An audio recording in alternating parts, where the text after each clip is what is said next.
इस वक्त की बड़ी खबर आपको बता दें, देर रात तक सचिन पायलट जयपुर रवाना हो सकते हैं। बाकी विधायकों के साथ पायलट जयपुर के लिए रवाना हो सकते हैं। सुलह के फॉर्मूले के तहत सभी बागी विधायक जयपुर पहुंचेंगे। यह बड़ी जानकारी इस वक्त की आपको बता दें, देर रात तक सचिन पायलट जयपुर रवाना हो सकते हैं। यह बड़ी जानकारी इस वक्त की, जो बागी विधायक हैं वो जयपुर के लिए रवाना हो सकते हैं। इसको लेकर के बड़ा अपडेट यह है कि फॉर्मूला जो तय किया गया है उसके तहत, जो सुलह का फॉर्मूला है उसके तहत सभी विधायक जो हैं वो जयपुर पहुंचेंगे।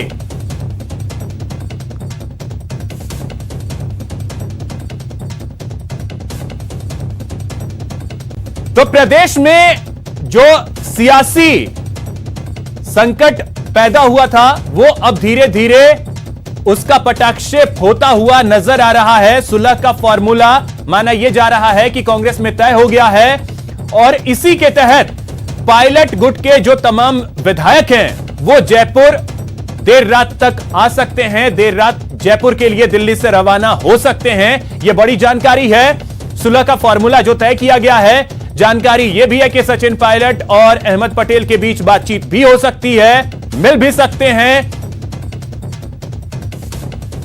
दिनेश शर्मा हमारे सहयोगी इस वक्त और अधिक जानकारी के साथ जुड़ रहे हैं। दिनेश, क्या जानकारी है? सचिन पायलट और बागी विधायक सभी जो हैं वो जयपुर पहुंच सकते हैं देर रात तक।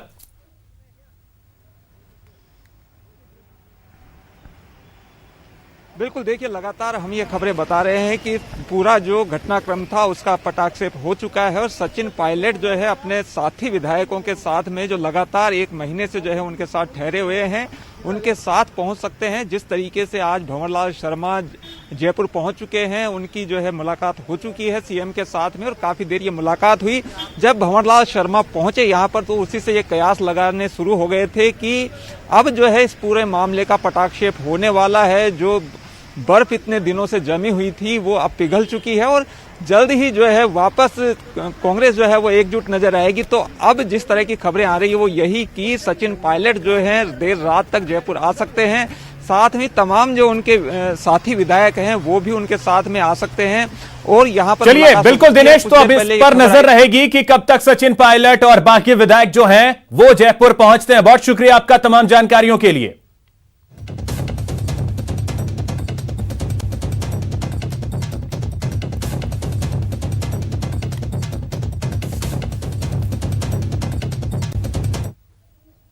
आपके साथ में जेपी शर्मा। अभी हमारे संवाददाता दिनेश को सुन रहे थे आप, और जैसा कि लग ही रहा था कि ज्यों-ज्यों शक्ति परीक्षण का दिन नजदीक आएगा घटनाएं तेजी से बदलेंगी। आज सचिन पायलट की राहुल प्रियंका से मुलाकात और उसके बाद भंवरलाल शर्मा का सीएमआर पहुंचना स्पष्ट संकेत है कि सुलह के फॉर्मूले पर काम पूरा हो चुका है या कम से कम एक स्पष्ट दिशा तय हो चुकी है। सार्वजनिक रूप से और बंद कमरों में या बंद रिसोर्ट्स कहिए, जितने दांव खेले जाने थे खेले जा चुके हैं। अब परिणाम आना बाकी था वो करीब करीब आ ही गया है। हाल फिलहाल कयास ये है कि सरकार को अब कोई खतरा नहीं है। एक महीने की कश्मकश के बाद बागी गुट की सत्ता कैंप में वापसी हो रही है। अलबत्ता ये वापसी बिना शर्तों के है या सशर्त है, ये अभी खुलासा होना बाकी है। संभावना इस बात की ज़्यादा बताई जा रही है कि 12 जुलाई से पहले जैसी स्थितियां बहाल होना मुश्किल है। ये इस मायने में भी कि पद कद का बंटवारा फिर से चाहे जिस शक्ल में हो जाए, लेकिन दिलों में जो बंटवारे की लकीर खींच गई है उसको मिटाना कितना मुश्किल होगा। इस बीच खबर यह भी है, जैसा भी आप सुन रहे थे, कि बागी गुट के विधायक आज सचिन पायलट के साथ जयपुर पहुंच रहे हैं। समझना ज़्यादा मुश्किल नहीं है कि अब लड़ाई सरकार बचाने गिराने की नहीं होगी। अब कांग्रेस का अंदरूनी शक्ति संतुलन क्या होगा, इस पर राजनीतिक पंडितों की नजरें टिकी रहेंगी। आज दिन भर क्या कुछ हुआ और अभी क्या चल रहा है, पहले ये आपको दिखाते हैं इस रिपोर्ट में।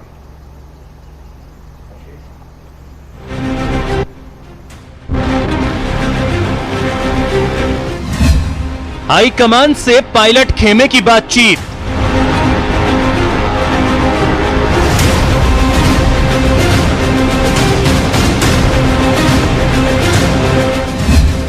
दिल्ली में दिन भर चला मुलाकातों का दौर।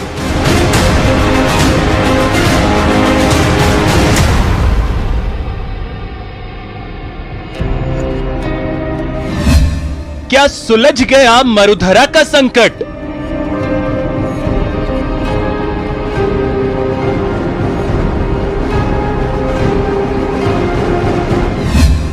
मुलाकातों का दौर मान गए पायलट।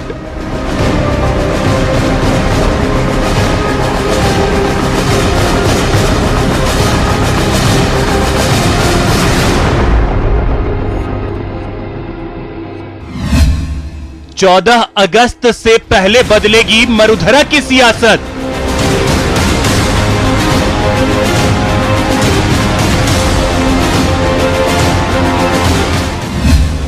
दस जुलाई से शुरू हुई थी मरुधरा में महाभारत।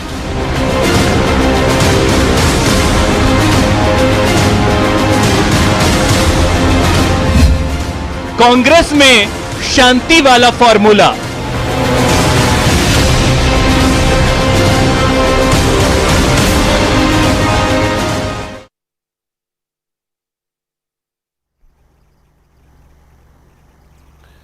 हमारे साथ प्राइम डिबेट में आज स्टूडियो में मेरे साथ वरुण पुरोहित साहब हैं, कांग्रेस विचारक, रामलाल शर्मा जी हैं, भारतीय जनता पार्टी के विधायक, श्याम सुंदर जी हैं, वरिष्ठ पत्रकार हमारे साथ जुड़े हुए हैं, ए.के. जैन साहब हैं, वरिष्ठ अधिवक्ता हमारे साथ, और मेहमान हमारे साथ जुड़ेंगे। हमारे संवाददाता से भी हम जो अभी की खबर है उसके बारे में अपडेट लेंगे।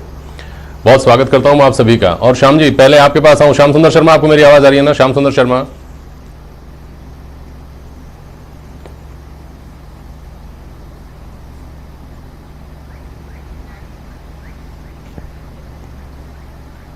चलिए श्याम जी के पास जाऊंगा। दिनेश शर्मा हमारे साथ जुड़े हुए हैं। दिनेश, सबसे पहले तो अभी क्या कुछ खबर निकल रही है? बताया जा रहा है कि दिल्ली से जो बाकी के विधायक हैं, बागी विधायक जिनको कहा जा रहा है, वो विधायक अब बागी नहीं है, बगावत छोड़ दी उन्होंने, जयपुर आ रहे हैं वापस।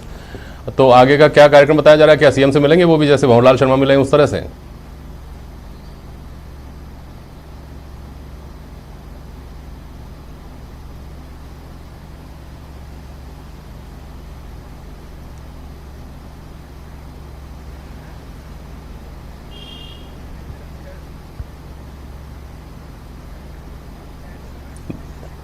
दिनेश, आपको आवाज आ रही है मेरी? दिनेश शर्मा जी, अब आवाज आ रही है जी। हाँ दिनेश, ये जानना इस वक्त सब लोगों के लिए महत्वपूर्ण है कि भंवरलाल शर्मा सबसे पहले आज जयपुर आए, जो सबसे ज़्यादा मुखर विरोध सरकार का कर रहे थे वो मुख्यमंत्री के पास पहुंचे, सीएमआर गए, मुख्यमंत्री से मिले और कहा कि मेरे गिले शिकवे दूर हो गए हैं। अब वो गिले शिकवे क्या थे, वो समय के साथ खुलेंगी चीज़ें। उन्होंने कहा कि हम तो अपने विकास कार्यों को लेकर परेशान थे। अब जो बाकी के विधायकों की खबर आ रही है, जो आपने ब्रेक की अभी, कि बाकी जो विधायक हैं वो भी सचिन पायलट के साथ देर रात तक जयपुर पहुंच सकते हैं, उनका भी क्या मुख्यमंत्री से मिलने का कार्यक्रम है? इस तरह की कोई खबर है? दिनेश शर्मा। बिल्कुल, देखिए जो खबर आ रही है वो यही है कि देर रात तक ये विधायक जो हैं सचिन पायलट के साथ में जयपुर पहुंच सकते हैं और देर रात ही ये मुलाकात भी हो सकती है, क्योंकि सियासी घटनाक्रम जो है वो काफ़ी अभी जो है पूरे देश में जो है वो चर्चा का विषय बना हुआ है, सुर्खियों में है, और एक एक मिनट जो है वो काफ़ी कीमती है। क्योंकि अगर बात की जाए, कल जिस तरीके से फैसला भी आना है 6 बसपा विधायकों को लेकर हाईकोर्ट का, सुप्रीम कोर्ट में भी सुनवाई होनी है, इसके साथ ही भाजपा उधर अपनी तैयारी कर रही है बाड़ेबंदी के लिए, तो अभी जो है वो सियासी घटनाक्रम जो है वो बिल्कुल तेजी से बदल रहा है। और कांग्रेस ये चाहेगी कि तमाम जो विपक्ष जिस तरह की तैयारी कर रहा है, तो बहुत पहले ही जो है उसे झटका दे दिया जाए। और जिस तरह के आज पूरा घटनाक्रम पूरी तरीके से अप्रत्याशित रहा, तमाम जो अटकलें थी, तमाम जो कयास थे, और राजनीतिक पंडित भी जिस तरीके से बता रहे थे कि अब सचिन पायलट का कांग्रेस में बने रहना नामुमकिन है, वो तमाम कयास अब धराशायी साबित हुए हैं। और जिस तरीके से वापसी हुई है सचिन पायलट की, क्या किस फॉर्मूले पे बात हुई है, क्या कुछ मांगे उन्होंने रखी है, किन पर सहमति बनी है, ये अभी चीज़ें बाहर नहीं आ पाई है। लेकिन यह तय हो चुका है कि सचिन पायलट कांग्रेस में ही बने रहेंगे और 14 तारीख से जो विधानसभा का सत्र शुरू होना है उसमें वो कांग्रेस का साथ देंगे। सरकार जो है वो स्थिर रहने वाली है। और जिस तरीके से भंवरलाल शर्मा लौटे हैं और लंबी मंत्रणा जो है वो सीएम अशोक गहलोत के साथ हुई है उनकी, तो ये अब बिल्कुल तय मानना चाहिए कि तमाम जो विधायक हैं पायलट खेमे के, वो पूरी तरीके से संतुष्ट होंगे। और भंवरलाल शर्मा का जयपुर आगमन उसी के बाद हुआ होगा जब आला कमान से पूरी बात हो चुकी होगी और उसी के बाद उन्होंने इस तरह का कदम उठाया होगा। हालांकि अभी भी पूर्व मंत्री विश्वेंद्र सिंह का जिस तरह का ट्वीट आया है तकरीबन 1 घंटे पहले, उन्होंने ये कहा है कि अपने ट्वीट में कि अभी भी कई तरह के कयास लगाए जा रहे हैं, कई तरह की अटकलें हैं और अभी भी कुछ इंतजार करना चाहिए, अभी भी कई जो है वो फेक खबरें हैं। तो वो क्या किस तरफ वो जो है इशारा कर रहे हैं, ये देखने वाली बात होगी। लेकिन फिलहाल तक जो है कयास यही लगाए जा रहे हैं कि जो बर्फ एक महीने से जो है वो जमी हुई थी और एक महीने से जो पूरा सियासी घटनाक्रम चल रहा था, उसके अब पटाक्षेप की ओर गाड़ी आगे बढ़ रही है और बहुत जल्द जो है वो कांग्रेस एकजुट यहाँ पर नजर आएगी और जिस तरह का सियासी घटनाक्रम पूरे देश की जो निगाहें थी, उसका पटाक्षेप यहाँ पर होने वाला है। जी सही कर रहे हैं दिनेश आप। आज का दिन निर्णायक दिन है। श्याम सुंदर शर्मा जुड़े हुए हैं क्या हमारे साथ? इस बीच दिनेश, मेरा सवाल ये है, जो सबका सवाल है इस वक्त सबके जहन में आ रहा है कि अगर सचिन पायलट और राहुल गांधी की आज मुलाकात हुई है और उसके बाद परिस्थितियां बदली हैं, तो वो क्या शर्तें हैं जिन पर बात हुई? इसका जवाब अभी हालांकि दिया जाना मुश्किल है, क्योंकि सचिन कैंप ने भी खुलासा नहीं किया और गांधी परिवार से तो इसका खुलासा अभी हाल फिलहाल मुझे लगता नहीं कि होगा। लेकिन पहली जिज्ञासा लोगों की यह है कि सचिन पायलट ने क्या शर्तें तय की, या कांग्रेस की तरफ से, गांधी परिवार की तरफ से क्या शर्तें रखी गई जिस पर उनकी वापसी हो सकती है? पहली बात यह है। दूसरा सवाल सब लोगों के जहन में यह है कि जैसे आपने कहा कि एक तरफ भंवरलाल शर्मा जयपुर आकर मिलते हैं, दूसरी तरफ विश्वेंद्र सिंह के तेवर कमोबेश वैसे ही हैं जैसे पिछले एक महीने से थे, तो ये समझना जरूरी हो जाता है कि कुछ विधायक टूट गए इसलिए बात करना सचिन पायलट ने लाजमी समझा, या सचिन पायलट की बात हो गई इसलिए विधायकों के आने का क्रम शुरू हो गया है? इस बारे में कहीं कोई इनपुट है आपके पास दिनेश?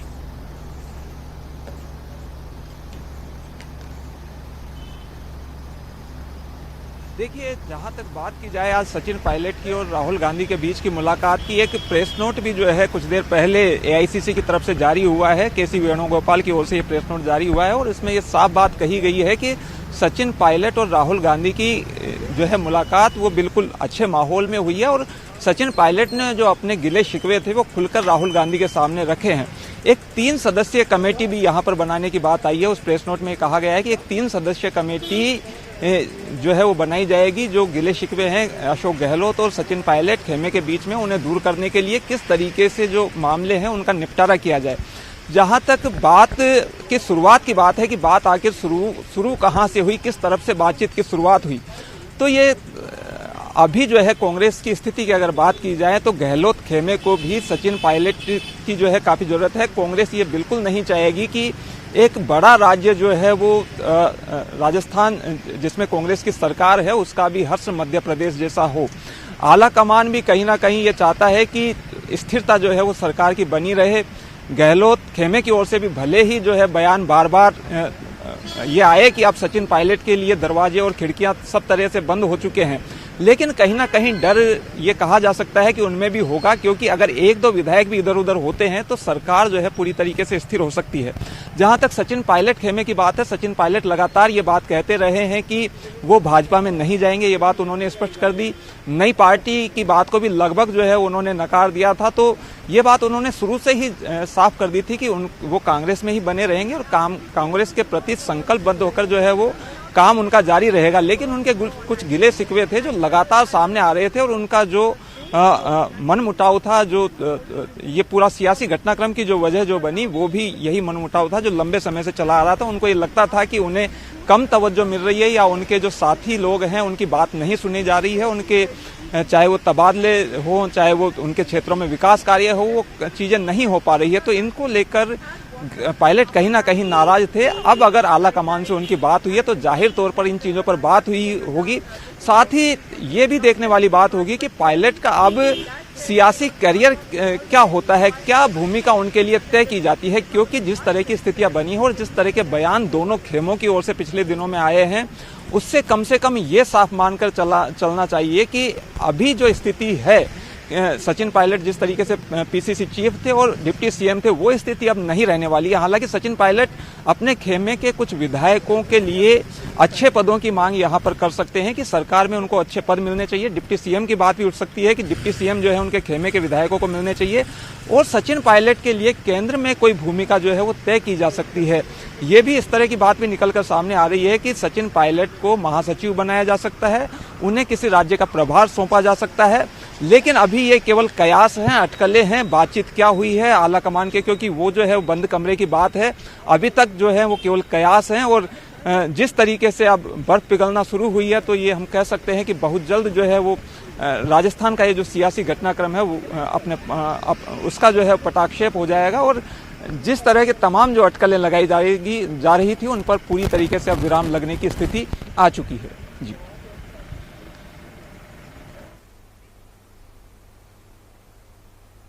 आप हमसे जुड़िएगा, शुक्रिया आपका। अब महत्वपूर्ण बात दरअसल ये है जैसा इस वक्त चर्चाएं चल रही हैं उसमें क्या शर्तें रखने की स्थिति में। श्याम सुंदर शर्मा जी आप जुड़ गए मेरे साथ। श्याम जी आपको आवाज आ रही है क्या मेरी? आ रही है जेपी जी, आ रही है जेपी जी।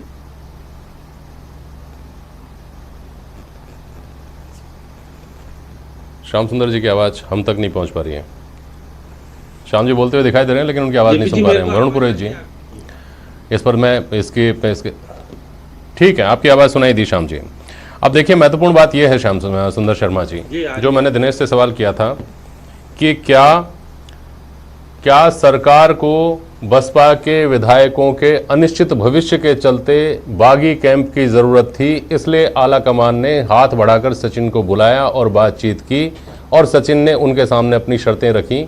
स्थिति यह है या स्थिति यह है कि सचिन पायलट कैंप के सामने अब कोई सुनिश्चित भविष्य नहीं दिखाई दे रहा था और कुछ विधायक चूंकि टूटते हुए दिखाई दे रहे थे, इसलिए सचिन पायलट ने बेमन से ही सही लेकिन गांधी परिवार का जाकर दरवाजा खटखटाया और अपनी वापसी का रास्ता खोला। इन दोनों में से एक परिस्थिति बनी है।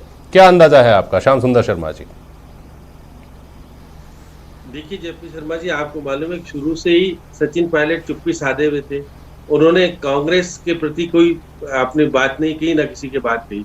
उनके लोग जरूर कभी कभी कुछ कह दिया करते थे, लेकिन जिसमें अहमद पटेल की भूमिका महत्वपूर्ण रही है, केसी वेणुगोपाल भी महत्वपूर्ण रहे और प्रियंका गांधी से पहले उन्होंने गिलास दूर किया और बहुत लंबी बातचीत हुई। उसके बाद राहुल से मिलकर के तय हो गया कि उनकी सम्मानजनक स्थिति से वापसी की जाए।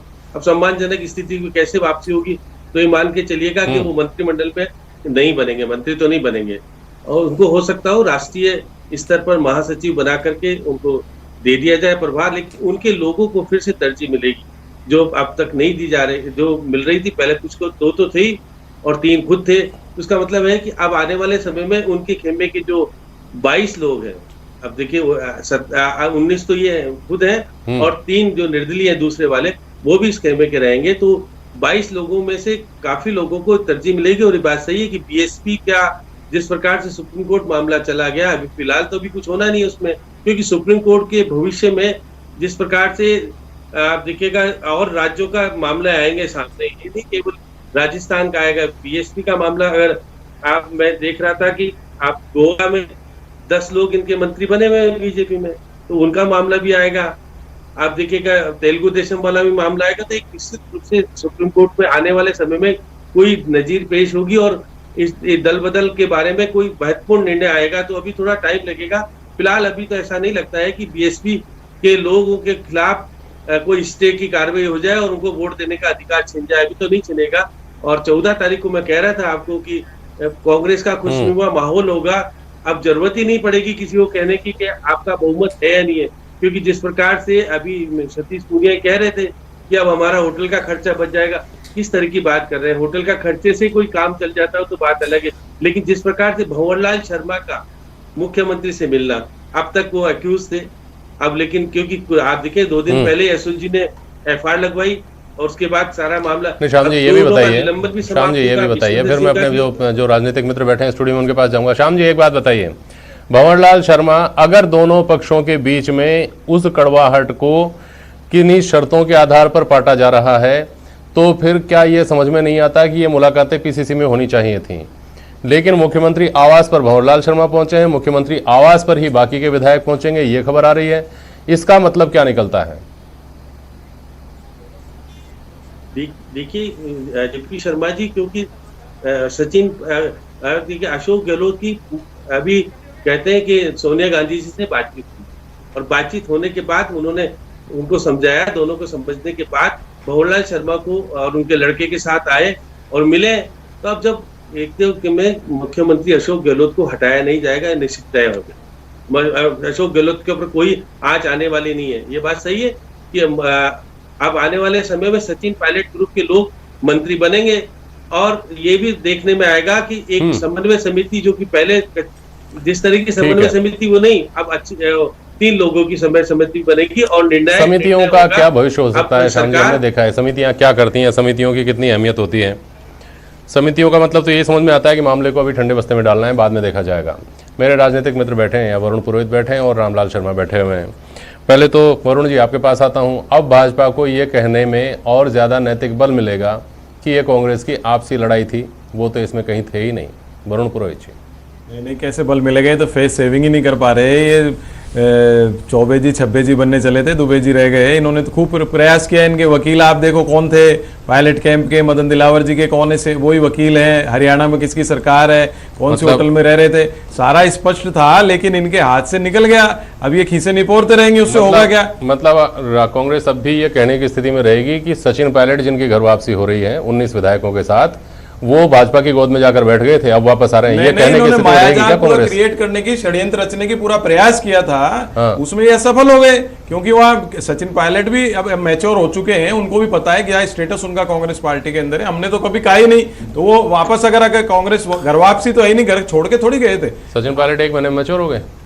अब आप नहीं, मैच्योरिटी तो आई है ना, आदमी राजनीति करता है तो उसने देखे होंगे उन्होंने कि क्या सिस्टम हो रहा है क्या नहीं हो रहा है। और विधायक भी, मैंने हमेशा कहा विधायक कोई भारतीय जनता पार्टी में जाने वाले नहीं थे।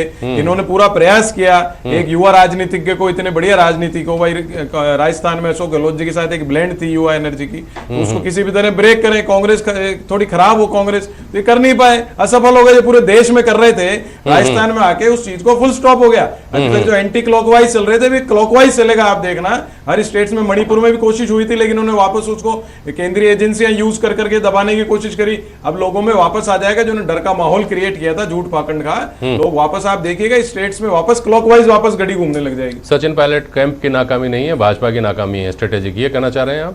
सचिन पायलट कैंप नहीं, सब कांग्रेस के विधायक हैं। उन्होंने कभी नहीं कहा कि हम कांग्रेस छोड़ के चले गए, कांग्रेस में नहीं है। चलिए ठीक है।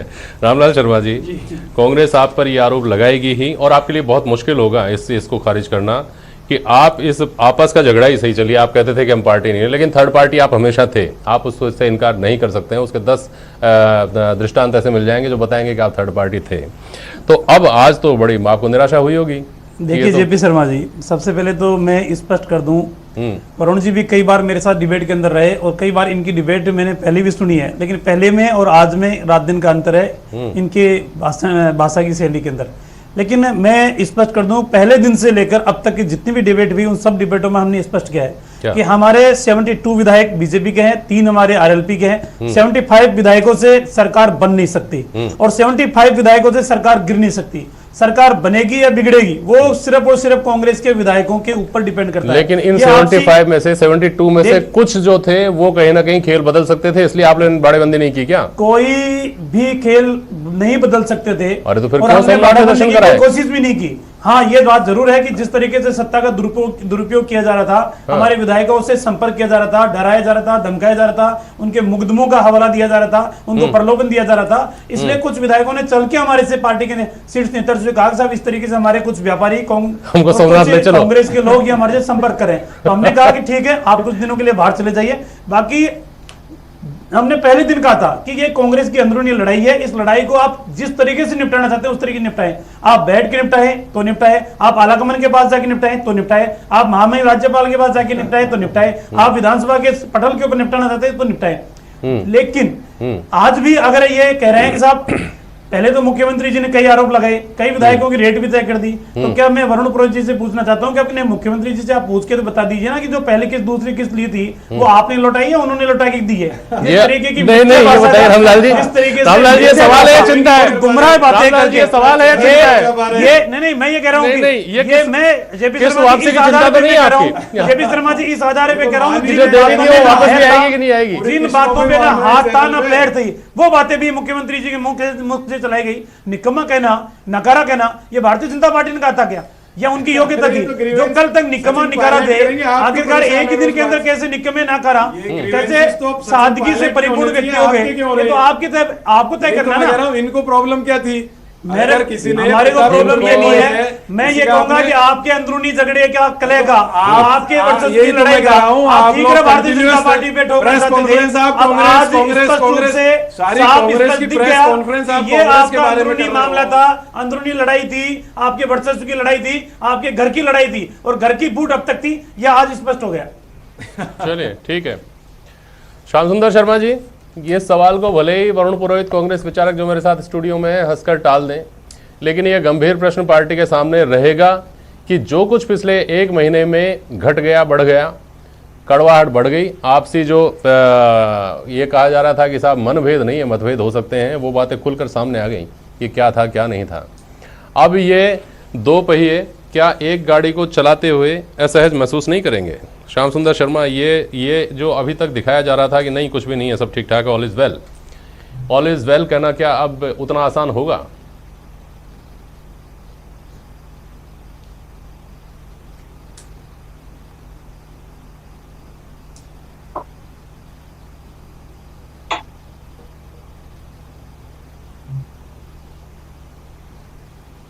हाँ नहीं रही आवाज है। चलिए, जयपुर में तेज बारिश की वजह से संपर्क अभी हो रहा है बाधित। मैं आऊंगा शाम जी आपके पास वापस। इस बीच दीपक, कोई बड़ी खबर आपके पास, कुछ अपडेट अगर आपके पास है तो बताइए कि जो दिल्ली से निकलने वाले विधायक हैं उनका जयपुर कब तक पहुंचने का कार्यक्रम है? क्या ये जो घटनाक्रम है सारे विवाद का पटाक्षेप करने वाला घटनाक्रम है, ये 10 अगस्त के नाम लिख दिया जाएगा या कल के लिए कुछ बाकी छोड़ेंगे?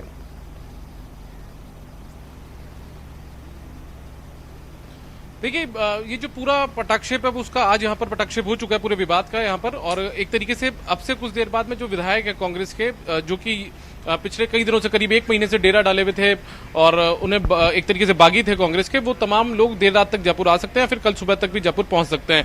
इनमें से कुछ विधायक जो हैं वो जैसे भंवरलाल शर्मा, जो कि कांग्रेस के वरिष्ठ विधायकों में माने जाते हैं, वो सबसे पहले जयपुर आ ही चुके हैं और वो मुख्यमंत्री से मुलाकात करने के बाद में अपने घर पर पहुंच चुका। अभी कुछ देर पहले हमारी उनसे भी बातचीत हुई है। उनका साफ तौर पर कहना है कि उनकी कुछ जो गिले शिकवे थे वो जरूर थे, लेकिन उन्होंने उससे अवगत करा दिया है और उन्हें दूर कर दिया जाएगा। उनका साफ तौर पर कहना यह था कि मैं उन 19 विधायकों के साथ, उन 19 विधायकों में शामिल नहीं था जो वहां पर ठहरे हुए थे, उनके साथ में मौजूद नहीं था। ये अब वो दलील यहां पर गिनाते हुए नजर आ रहे हैं। उनका कहना था कि वो अपनी किसी घर पर, पोती के घर पर वहां पर दिल्ली में मौजूद थे, इलाज भी करवा रहे थे वेदांता के अंदर। तो इस दीपक, यहाँ ये बात समझना महत्वपूर्ण है। दरअसल मेरा सवाल पहले भी मैंने श्याम सुंदर शर्मा से भी पूछा, दिनेश से भी मैंने बात की। क्या इस बात का अंदाजा लग पाया दीपक, क्या इस बात का अंदाजा लग पाया है कि ये कुछ विधायक जैसे भंवरलाल शर्मा है, ये सचिन पायलट के, इनका जयपुर आकर मुख्यमंत्री से मिलना, क्या सचिन पायलट की मीटिंग है उसके बाद जो समझौता हुआ है उस समझौते का हिस्सा है, या ऐसा है कि एक एक करके विधायक वहां से निकल रहे हैं और अब ये तय हो गया था कि बागी कैंप जो है वो धराशायी होगा चूंकि, इसलिए चलो और मिलो?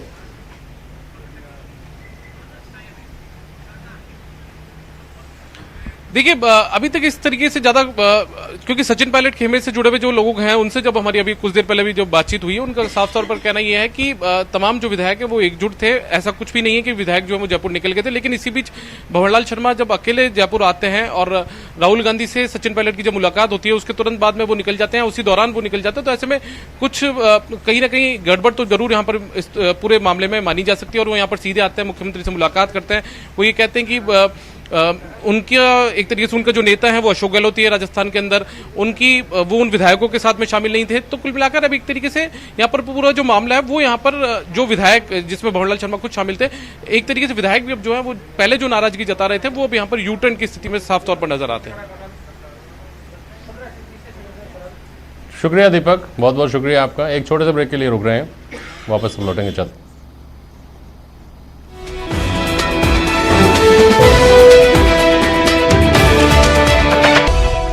ब्रेक के बाद एक बार फिर से आपका स्वागत है। बहुत महत्वपूर्ण दिन है आज का सियासी घटनाक्रम के लिहाज से। जो जिस तरह से घटनाएं आकार ले रही हैं वो पिछले एक महीने में ये तय नहीं हो पा रहा था किस दिशा में घटनाक्रम जाएगा। आज का दिन शायद निर्णायक है, लेकिन इसने जो दूसरा पहलू चल रहा है मामले का, जो अदालत में चल रहा है, उसके ऊपर क्या असर डाला है ये समझने की कोशिश करते हैं। ए.के. जैन साहब, जो कुछ मामले कोर्ट में लंबित हैं, हाई कोर्ट में कल मामले की सुनवाई होनी है, सुप्रीम कोर्ट के ऊपर आज दोपहर 1 बजे तक की खबर तो यही थी कि कल सुप्रीम कोर्ट का क्या रुख रहता है ये महत्वपूर्ण होगा। ये घटनाक्रम कोर्ट में जो चल रहे मामले, उनके भविष्य पर क्या असर डालता है? ए.के. जैन साहब। देखिए, जहाँ तक कोर्ट में सब चल रहे हुए मामलों की बात है, राजनीतिक रूप से क्योंकि ये मामलों को जल्दी इसलिए किया जा रहा था कि कुछ विधायकों को वोट देने से रोका जा सके 14 तारीख को जो सेशन शुरू हो रहा है। अब वो बात तो प्रभावहीन हो गई है। अगर मामलों के हाई कोर्ट या सुप्रीम कोर्ट रोक भी देती है तो भी कोई फर्क पड़ने वाला नहीं है।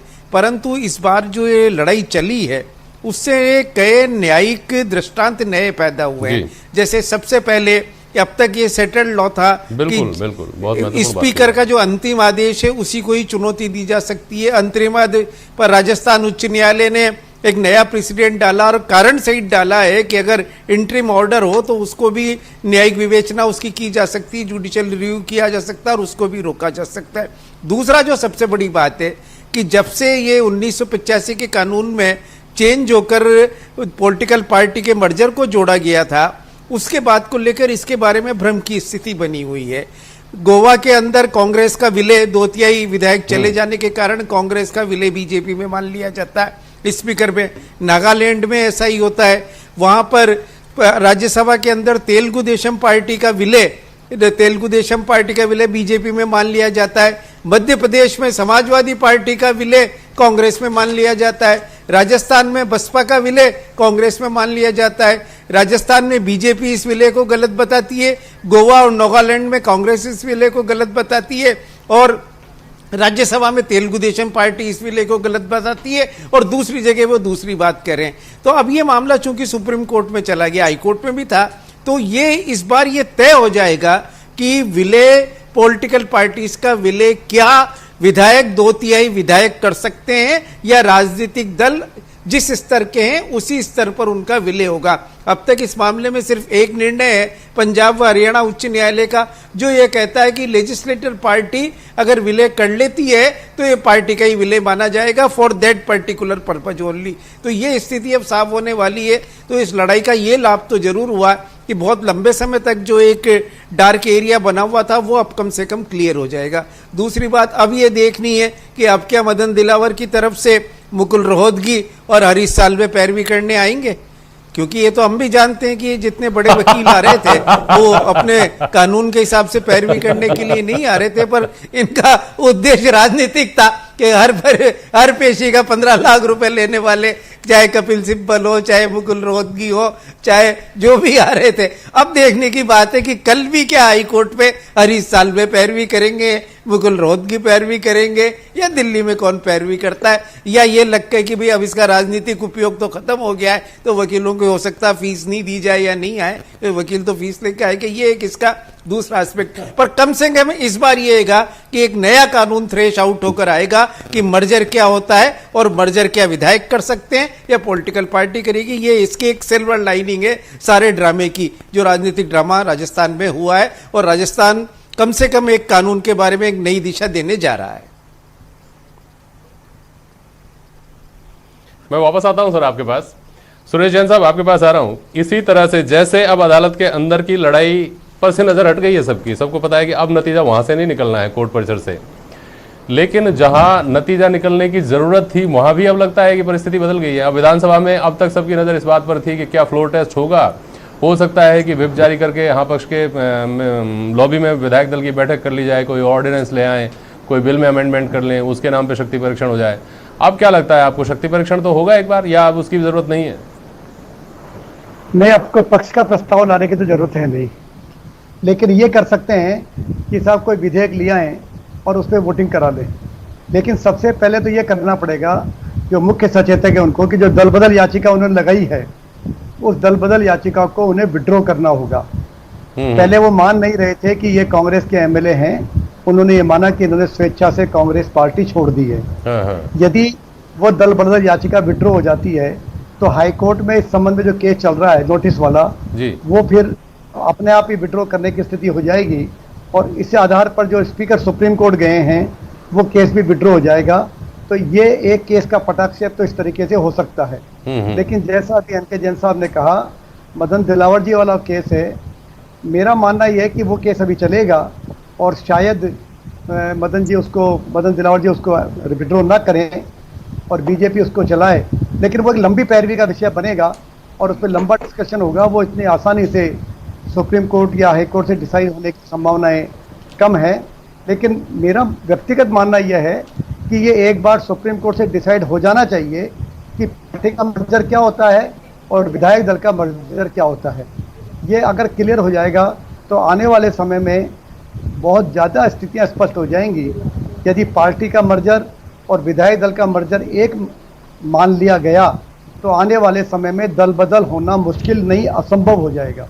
कम से कम राष्ट्रीय पार्टियों का तो मुश्किल असंभव ही हो जाएगा, लोकल का रहेगा। फिर तो जैसे दल गले मिलते हैं वैसे ही विधायकों को गले मिलना होगा। अभी जो विधायकों के पास पावर है और जैसा कि मुख्यमंत्री जी ने कहा कि असीमित बोली लगती है, वो बोलियां लगना बंद हो जाएगी और शायद उनकी वैल्यू बहुत गिर जाएगी।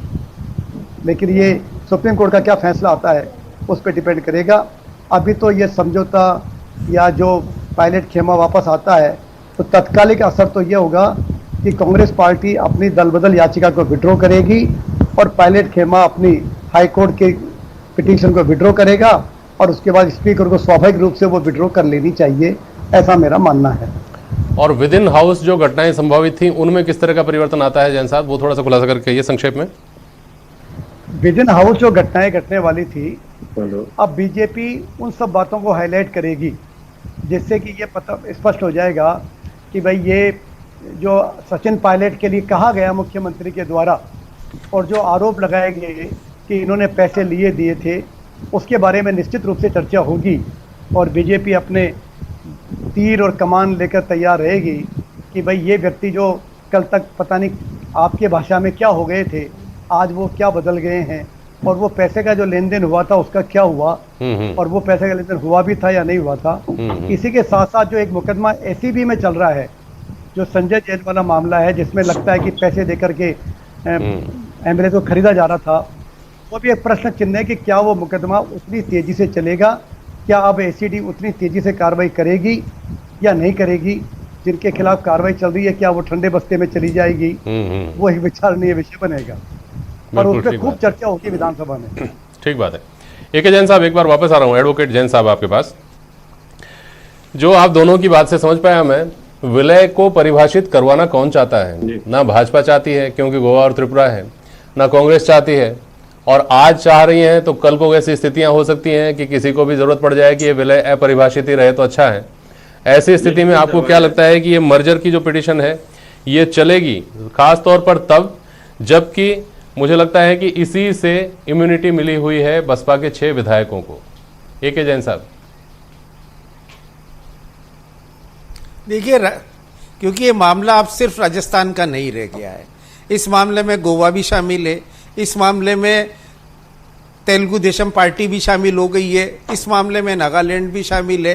तो ये एक राष्ट्रीय स्तर का मुद्दा बन गया है और कम से कम ये शुरुआत चाहे इसकी राजस्थान से हुई या राजस्थान का केस ट्रांसफर एप्लीकेशन वहाँ मूव की है और सुप्रीम कोर्ट निश्चित रूप से आंख मीच के इन केसेज को, क्योंकि बीजेपी नहीं गई, राजस्थान का केस विड्रॉ अगर हो जाएगा तो गोवा का केस तो विड्रॉ हो नहीं सकता और राजस्थान का केस बीजेपी क्यों विड्रॉ करेगी जब वो यहाँ से वहां तक गए हैं। और गोवा का केस या तो कांग्रेस और बीजेपी में समझौता हो कि हम गोवा का केस विड्रॉ कर लेते हैं, आप राजस्थान का केस विड्रॉ कर लो, वो लगभग संभव नहीं है। पर ऐसी परिस्थिति में कोर्ट सो मोटो भी ये कह सकती कि ये विधिक प्रश्न है और आप चाहे नहीं चाहे तब भी हम इसको सुनेंगे और एक लार्जर बेंच बनाकर इसको डिसाइड करेंगे। तो ये बॉल मर्जर क्या है, ये मामला तो अब सुप्रीम कोर्ट के पाले में चला गया और अंतिम रूप से सुप्रीम कोर्ट इसको तय करेगा।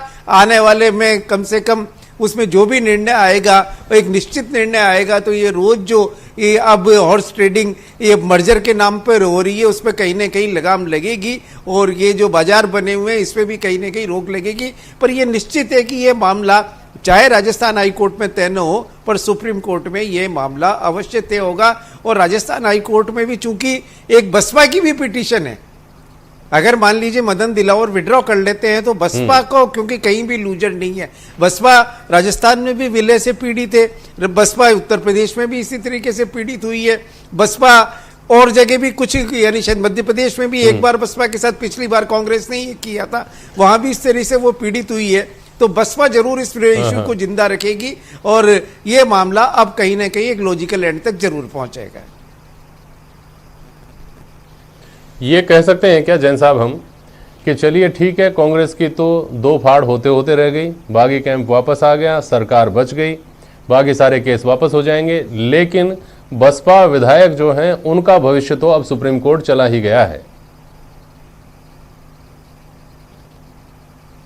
देखिए, बसपा विधायक तो सुप्रीम कोर्ट चले गए, पर एक बार और है जो मुझे बड़ी पीड़ाजनक लगी, जिससे इस मामले में ऐसा लग रहा है कि राजनीति कानून के ऊपर कितनी ज्यादा प्रभावी हो गई। भंवरलाल शर्मा को एसीबी के मामले में एसीबी ने आरोपी मान रखा है।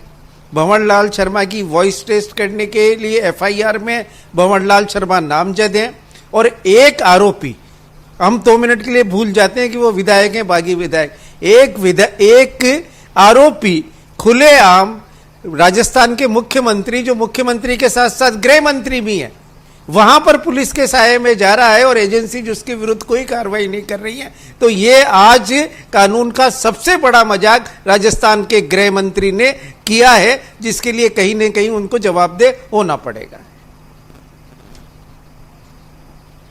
आपकी इस टिप्पणी से रामलाल शर्मा की तो बातें खेल गई हैं स्टूडियो में मेरे साथ, और वरुण जी कुछ बोलना चाह रहे हैं। पहले रामलाल शर्मा जी बोलिए, बहुत संक्षेप में बोलिएगा। नहीं, जेपी शर्मा जी, मैं ये कहूंगा कि जिस तरीके के आरोप प्रत्यारोप के दौर पिछले 1 महीने से चले, क्या उन आरोप प्रत्यारोपों के अंदर भी जो आरोप कांग्रेस पार्टी ने भारतीय जनता पार्टी को इस खेमे से कोई लेने देना नहीं था, उसके बावजूद भी लगाए, तो क्या वो आत्ममंथन करेंगे कि सिर्फ और सिर्फ अपनी अंतरकलह का ठीकरा भारतीय जनता पार्टी के ऊपर फोड़ना चाह रहे थे? क्या सार्वजनिक रूप से राजस्थान की 8 करोड़ जनता से वो माफी मांगेंगे कि हमने हमारी गलती, हमारी लापरवाही, हमारे प्रतिस्पर्धा की वजह से राजस्थान की 8 करोड़ जनता का 1 महीने तक हित हमने किया? ठीक है, ये सोचनीय विषय। इसलिए इससे ये अंदाजा लगाया जा सकता है रामलाल जी की जो सत्र में 14 तारीख से जो सत्र शुरू हो रहा है उसमें आपके तेवर क्या होंगे और आपके जो आरोप हैं वो किस दिशा में जाएंगे? वरुण पुरोहित, बहुत संक्षेप में बोलिए। बहुत सबसे पहले तो हम राजीव गांधी जी को सैल्यूट करते हैं जो दल बदल कानून लाए उस जमाने में 35 साल पहले, जिसके कारण आज भी ये भारतीय जनता पार्टी पूरी तरह से सफल नहीं हो पा रही है, नहीं तो पता नहीं क्या क्या करती। अच्छा, अब जो आप विधानसभा की बात कर रहे हो, आज तो ये फेस सेविंग कर नहीं पा रहे, किसी आने बिल्ली खंबे नोचे जैसी स्थिति हो गई। सारा इन्होंने झूठ षड्यंत्र का पाखंड का जो रचा, मायाजाल रचा, वो आपने जो है मायूसी आपके आ गई है। आप बोल नहीं पा रहे, आप फेस सेविंग नहीं कर पा रहे, आप बिल्कुल पाखंड रचना चाह रहे थे। श्याम सुंदर की आवाज आ रही है। आप 15 अगस्त से लोकतांत्रिक जो आप विदेशी आक्रांताओं के जैसे, राक्षसों के जैसे जो सेवकों के ऊपर अटैक कर रहे थे, ठीक है सर, ठीक है दिवस के दिन। ठीक है वरुण जी, एक मिनट श्याम सुंदर शर्मा को सुन लेते हैं। श्याम सुंदर शर्मा जी, पिछले 24 घंटे में बहुत महत्वपूर्ण घटनाएं हुई, घटनाक्रम पूरी तरह बदल गया। अगले 24 घंटे में क्या उम्मीद की जानी चाहिए? बहुत संक्षेप में बोलिएगा, समय खत्म हो गया है। देखिए जेपी शर्मा जी, निश्चित रूप से कांग्रेस विधायक दल की बैठक होगी, उसमें बिल्कुल तय हो जाएगा, निलंबन भी खत्म हो जाएगा और वहीं पे तय हो जाएगा कि हमारा यहाँ पर बहुमत है। हाउस में जाएंगे खुशनुमा माहौल में, अब वहां जरूरत ही नहीं पड़ेगी आपको बहुमत देने की। 20 तारीख तक विधानसभा का सत्र चलेगा। पहले दिन श्रद्धांजलि होगी, दूसरे दिन आजादी का माहौल, आजादी का जश्न होगा और तय होगा। और 17 तारीख को जिस तरह से कोई भी चीज आएगी और उसमें सामने आएगा, बिल आ जाएगा, तो उसमें आपके सामने फिर कह रहे हैं मुद्दे आएंगे तो करिए चर्चा। दोनों अगर विधानसभा अध्यक्ष अलाउ करेंगे किसी चर्चा को लेकर के तो चर्चा होगी। आप केवल शोर शराबा करके बाइकाट करके बाहर जाओगे, इससे ज्यादा कुछ होने का नहीं है। इसलिए आप विधानसभा की प्रक्रिया बड़े आराम से निपटेगी। जो शोर शराबा हो सकता है थोड़ा बहुत हो, हाँ, सीपी जोशी के नियमों के तहत चलाएंगे और नियमों के तहत अगर ये प्रस्ताव देंगे, अगर स्वीकार कर लेंगे तो चर्चा होगी, तो चर्चा नहीं होगी। तो ऐसी स्थिति में बहुत ज्यादा और दोनों तरफ से कलैया खुलेगी, इसलिए दोनों ही चुप हो जाएंगे कि कोई बात नहीं, हमारा हमारी तरफ, आपका हमारी तरफ। अब सरकार तो चलेगी, जैसे मैं कह रहा था। श्याम जी एक मिनट, श्याम जी समय 1 मिनट का टाइम बचा हुआ है। श्याम जी 1 मिनट रुकिए, श्याम जी 1 मिनट रुकिए, मेरी बात सुनिए। ये सवाल क्या इस वक्त की सबसे बड़ी जिज्ञासा लिए हुए नहीं है कि क्या सचिन पायलट के साथ जो लोग आ रहे हैं वो सारे लोग एक राय एक मत होकर समझौता होने के बाद, संतुष्ट होने के बाद जयपुर आ रहे हैं, या उनमें से वो लोग उनके बीच में दो फाड़ हो चुकी है? देखिए जेपी शर्मा जी, निश्चित मान के चलिए कि समझौता हुआ है और समझौता बिल्कुल एकता के अनुसार हुआ है। कोई थोड़ी बहुत छोटी मोटी चीजें होगी तो तय हो जाएगी और जो मंत्री है वो मंत्री बन जाएंगे, विभाग ठीक ठाक मिल जाएंगे। इसलिए अब कोई बहुत ज्यादा नाराजगी वाले प्रकट होने वाली नहीं है। बहुत सारे मंत्री इधर से, कुछ मंत्री हटाए जाएंगे, कुछ बनेंगे। इसलिए अब वो पहली वाली स्थिति में, अब वाली में स्थिति में, क्योंकि कुछ सचिन पायलट मंत्रिमंडल में नहीं आएंगे, वो निश्चित रूप से आप मंत्रिमंडल से बड़े होंगे और वो ठीक है। संगठन में एक बड़ी पोजीशन लेकर के दिल्ली जाएंगे और स्थिति बिल्कुल सुधर जाएगी और विधायक दल की बैठक में आपको बहुमत साबित हो जाएगा, जरूरत नहीं पड़ेगी विधानसभा की। चलिए ठीक है, वरुण पुरोहित जी को शब वस्ल मुबारक हो और बहुत शुक्रिया आप सभी का आज प्राइम डिबेट में शामिल होने के लिए। आज के लिए बस इतना ही, नमस्कार।